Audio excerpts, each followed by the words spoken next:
samahan nyo kami sa loob ng isang oras na punong-puno ng talakayan at kwentuhan. At syempre, sama-sama pa rin natin pag-uusapan ang mga hot issues na tiyak na kapupulutan natin ng aral at kaligayahan. Mga mahalagang usapin na may kinalaman po sa atin bilang mga boss ng bayan. Pero syempre, bago ang lahat, sabay-sabay muna namin kayo babatiin ng Good morning, boss! Happy New Year! Happy New Year! 2016! Welcome back! Happy Monday. Back to work na ang lahat. Back to normal and back to reality. Good Back to morning, traffic. Aljo, Carla, and June. Welcome back. Yan. Fresh from Germany. Wow! How's your Germany trip, Aljo, with your loving wife? Yan. Malamig sa bansang yun. May snow. White Christmas Yun ang inaasahan nila, White Christmas, pero walang nangyaring... walang snow, walang Pero nieve. Christmas celebration doon, same rin ba sa Philippines? Yung tradition na Iba doon ginagawa? kasi nasa bahay lang mga tao doon. No? Pero nung New Year, talagang lumabas lahat ng mga tao at nanood ng fireworks. Ganun kasi sa ibang bansa. Nakakalungkot lang kasi may mga balita talaga na dito sa Pilipinas, marami pa rin mga nasugatan, may namatay pa nga no? Dahil nga sa New Year's revelry. Kwento ko sa inyo, may isa pa nga doon na nung pagkasindi niya kasi nalasing siya, syempre party-party, inakap niya yung Goodbye Philippines na fireworks. Goodbye din siya. Goodbye din sa kanya, dead on arrival. So yun yung mga, isa pang iniiwasan natin kapag nakainom, hindi mo na alam. Yung isa naman nung paglapit niya, biglang pumutok, kailangan ni-amputate. Sa Metro Manila ba nangyari? Di ba? Yes, dito. Kasi nangyari kasi nung New Year's Eve, di ba umulan? Umulan! Yes. Pero hindi pa rin. Exacto 12. Pero may mga putukan pa rin daw. Yes, marami pa rin. Nanood lang kami ng family ko eh. Mas nangyari pa kasi umulan, kaya yung usok na-stuck muna sa lupa. Kaya ang usok talaga. At saka 'di ba syempre pinagbawal din yung piccolo nun pero marami pa ring nakatakas, lalo na yung mga bata. Yan po ang binili ng Department of Health na talagang isa sa mga #1 na cause ng injury sa mga kabataan ngayon, yung tinatawag na piccolo. At of course, illegal pa rin yan na hindi pa rin pinagbabawal po yan. Pero marami pa rin nakakatakas, no? So sana...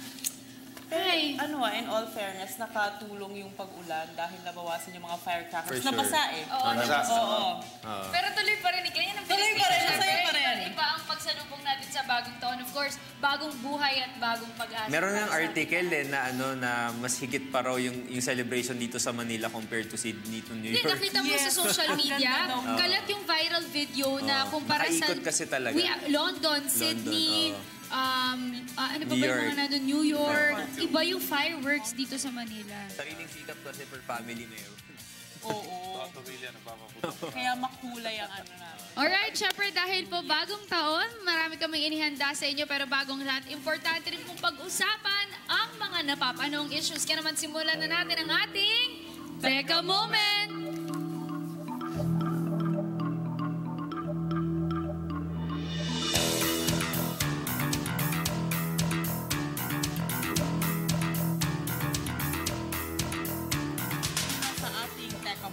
The newly appointed chief of the LTO said na ito nga i-resolve niya itong issue regarding sa backlog ng releasing of new plates and new driver's licenses. Yan po ang sinabi ni Attorney Roberto Cabrera at sinabi niya ngayong Lunes ay makikipagpulong daw po siya sa legal department ng LTO. Sinabi niya rin po na ang LTO may start releasing new plates and licenses by May, but he also admitted that he cannot yet when the backlogs will be fully resolved. Ito po, onti pong background sa bagong appointed chief ng LTO. He is an environment advocate, formerly served as executive director of the LTFRB, at he is set to swear his oath before Department of Transportation and Communications Secretary June Abaya ngayon.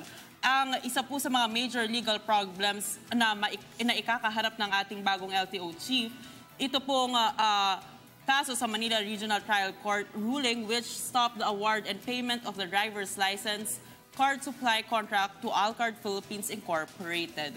So, ngayon na, ito na, meron tayong bagong LTO chief at ito na nga, syempre ito last year naging issue talaga itong releasing of car plates and driver's license. Aljo, Jules, Yun ang take me problema about sa this. lisensya kasi pag nag-apply ka, ako nag-apply ako ng lisensya na wala kasi nung May, no? Last year. Binigyan ako ng Kamusta papel. yung proseso?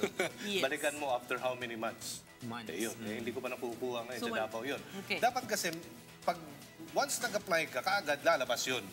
Kasi halimbawa ID, halimbawa this is Channel 4, sandali lang, di ba? Dapat ganun. Tsaka computerized lahat. Ang tendency kasi Dapat ganun. naiipon. Totoo yan. Isa din. Dapat mga non-contact na mga apprehensions at saka yung mga violators sa traffic, hindi na kailangan talaga mas maganda kung may mga cameras tayo, halimbawa, no? Halimbawa sa ibang bansa, para maiwasan yung mga kukutungan. O, di ba? Tapos sulat na lang darating sa'yo, yun yung violation Sa yung babayaran States, mo. ganun eh. Dapat Parang ganun. may mga cameras, tapos bigla na lang may May dadating dadating na lang sa letter bahay mo. sa'yo. Alam nila. Para, tama, iwas na Walang rin sa mga kotongan. Tapos iwas na rin doon sa mga proseso na pupunta ka pa doon, yung matagal na linya. Actually, renewal din.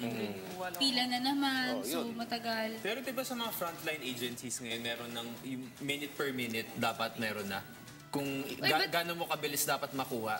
But I have to comment that because of anti-red tape, yun nga wala eh. na mga fixer sa loob. Kasi I personally, nagpunta ako sa LTO, nagpaano ako ng lisensya.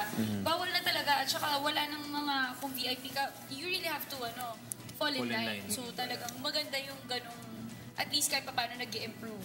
Alright, next naman sa ating Teka Moment. Ramdam nyo na ba na parang ang dami-dami ng tao dito sa Pilipinas? Yes, pag Because traffic when we went to everyday Brunei, talaga. ang konti talaga ng tao. Alam mo ba, 104,000 lang pala doon. Talaga? Oo, kung 104,000 po sa Brunei, ang Pilipinas po will hit 104 million. According po yan sa Population Commission on Population or POPCOM. Sinabi po ni POPCOM Executive Antonio Perez III, ang population po ng Pilipinas may hit 104 million this year, 2016. Bakit?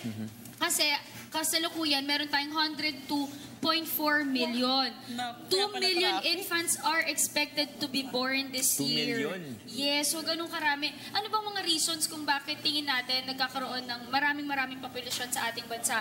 Sinabi kasi ng POPCOM, isa na dyan yung increase ng mga kababaihang childbearing age. Siyempre, minention din nila yung total fertility rate, number of children a woman wants to have, at siyempre, family planning. And of course, yung lack of education when it comes to premarital sex, yung mga kabataan, teenage Education talaga pregnancy, yung madami, lalo na family planning, di ba? Nagugulat tayo, may mga kilala tayo, 10 ang anak, 8 ang anak. Siyempre, we choose quality life.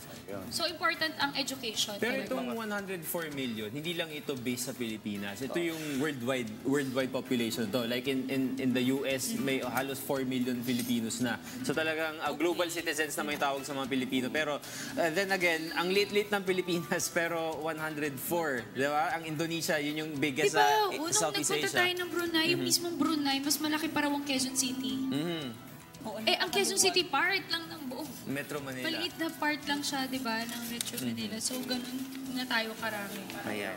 So, Dapat control ang populasyon. Meron naman tayong batas, di ba? Reproductive Health Bill. At sana makatulong yan upang sa ganun ay... Kasi sa tingin ko, pag sa dami ng tao talaga, may hirapan tayo eh. Well, Dapat sana i-control talaga ang populasyon. Hindi, education lang din Edukasyon. talaga. Edukasyon. Nevertheless, masayang marami. The more, the merrier. so long as kaya ng pamilya. That's right.